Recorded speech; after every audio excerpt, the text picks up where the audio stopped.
Hey there. Oh, hi. It's Mark Wilson with your webcam on the Parker and the Man page at yournews.com. You almost caught me doing something. 2 weeks away from Christmas. 2 weeks exactly today, right? Looking at the calendar, as I always do. 2 weeks is the 11th, and that means it's a happy Hanukkah to our Jewish friends. Hanukkah begins at sundown tonight. And it also means the Lions are playing their fourth to last game of the season.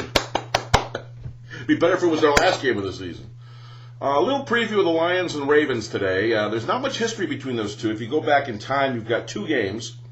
The last time the Lions played in Baltimore was 1998. Kind of a famous game in the sense that Barry Sanders made it his last in the NFL. It was his final appearance in the National Football League before he walked away in 99. Last game he played was the last game of the year, Lions in Baltimore. The Lions were in a bad season in 1998, and Barry had a bad game, and that was the end of that. The interesting part for Baltimore was a couple of things. One, Ray Lewis, who was still going strong in the NFL, was already in his third season. I mean, it seems like a lifetime ago, that game in 98, but Ray Lewis was already in his third season, was already a star in the NFL, the linebacker out of Miami. A beast, a bear, if you will. Yes, he can make cameras go out of focus like that. And he's still doing it to this day. He's still playing at a high level. They'll see him. He's angry after the loss on Monday night. But Ray Lewis played in that game in 98. And also, Jim Harbaugh was the quarterback that day for the Ravens. And, of course, Jim Harbaugh's brother, John Harbaugh, is the coach of the Ravens. So, second year. And they're trying to make the playoffs. They're in the wild card hunt. And a lot to play for in the last 4 weeks, while the Lions at 2-10 have nothing to play for except finishing up the season. So there you go. That's what you got going. Now, the other time the Lions played was in 2005, Steve Mariucci, and they blew out the Ravens. Baltimore was long past its Super Bowl season, and they had really nothing going on in that year, and the Lions were able to stake out a 35-17 victory at Ford Field. So they played one each, once in Baltimore since the Ravens came into being after moving from Cleveland in the mid-'90s, and they played once at Ford Field. So there you go. Just a little bit about the history of not just that, not much history, but the game itself in 98, and the connection that John Harbaugh has to Michigan. It's incredible, the Harbaugh family, with the dad and the sister, and obviously Jim, who was the coach at Stafford and played at Michigan, played with the Chicago Bears, and some of the guys on his staff and on the team. There's a lot of connection. It took me a long time to write it, because once I got committed to it, I said, oh, I got all these guys that either went to, played with them, or coached with John, or played with Jim, or knows the daughter. I mean, there's a lot of stuff with the Harbaugh family and the entire thing. So just check it out, read that. Also, the big news, obviously, in sports, outside of Tiger Woods, which never seems to end now, Brian Kelly getting the job at Notre Dame, the former Grand Valley coach who was in Allendale for a long time, Central Michigan for 3 years, Cincinnati the last three, had a great run with the Bearcats for 3 seasons, now the head coach at Notre Dame. It was a lock cinch, knew it all along that BK would take that job. He had said to people in the past that it was his dream gig, so he's going to South Bend, 5-year deal. It'll be announced today. He'll be introduced at a press conference, and he'll begin the business of repairing the damage with the Irish. And he can do it, too. He's got a track record. He's a winner everywhere. He's got, as I mentioned, he's got that Midas touch.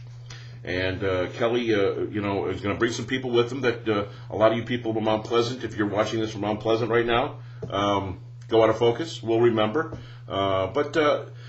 He's a guy that can make this happen. And what Charlie Weiss couldn't do at Notre Dame, I think Brian Kelly can. I mean, just some guys have it and some guys don't, and Kelly seems to have it. He will not coach their bowl game Cincinnati, the Sugar Bowl against Florida. That'll be left up to Jeff Quinn, who I really hope gets the Cincinnati job. Quincy's been around a long time. He was in Mount Pleasant. He was in Allendale with Brian Kelly. He's been with Kelly for 20 years. And he'd be a nice choice for Cincinnati to keep it rolling with the Bearcats and probably ease the pain, because there is some pain. As was mentioned, a couple of players were very unhappy that Brian Kelly chose to go and to pull off this way. He told them at the team banquet on Thursday night, just last night, that he was definitely leaving, and he will be in South Bend today. One of the guys on his staff is very interesting. He's a great kid. He's not a kid anymore. But at Michigan State, he was an all-academic player in football and in basketball. Lorenzo Guess. I don't know if you remember the name. Lorenzo Guess, G-U-E-S-S, just like the jeans, or the choices you make, guessing. But Lorenzo Guess, terrific guy. One of the few guys ever, I suppose, to play in a bowl game and in a Final Four. He did that at Michigan State back in the late 90s, and he's on that staff with Brian Kelly. He's a tight ends coach, and he could be going to Notre Dame, or he might stick around and stay at Cincinnati. So you can read about Lorenzo Guess as well. The stunning game last night in the NFL Network, Browns, I don't know if I can even say it, Browns beating the Steelers. Huh? What? Cleveland beating Pittsburgh. Boy, has the Pittsburgh thing.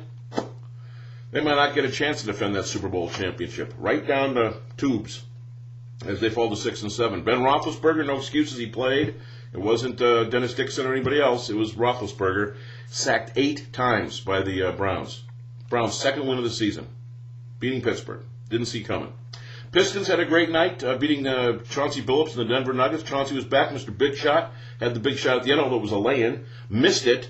And the Pistons, without Tayshaun Rip, Will Bynum, or Ben Gordon, were able to beat the pretty good team there, the Denver team, with Carmelo Anthony scoring 40, 101-99. So the Pistons win that game. Charlie Villanueva off the bench at 27. John Kuster's done a nice job. He's 10-12. He's kept this thing going while those guys have been out. So you got to give him some cred there. And finally, the Frankenmuth thing, I brought it up maybe not here before, but people that know me know I'm a Frankenmuth kind of freak at Christmas. I still can't believe I can talk to Metro Detroit people who've never been up to Frankenmuth, a little Christmas town just south of Saginaw, north of Flint.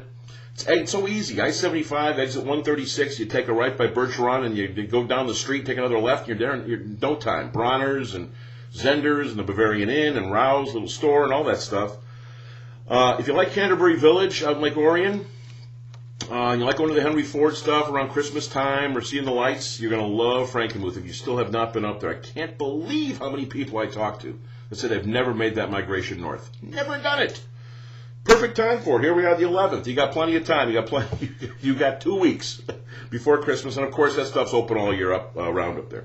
So check it all out. The preview on the Ravens, the stuff about John Harbaugh and the correlation to Michigan. Brian Kelly heading off to Notre Dame, good for BK. It was a right, smart move for the Irish. Lorenzo Guess, coach for Brian Kelly up there at Cincinnati, or down there. The Browns' stunning win over the Steelers. Pistons beating the Nugs. And Frankenmuth. And yes, a happy Hanukkah to our Jewish friends. From everybody here at yournews.com, the Parker and the Man page. Check it out early and often.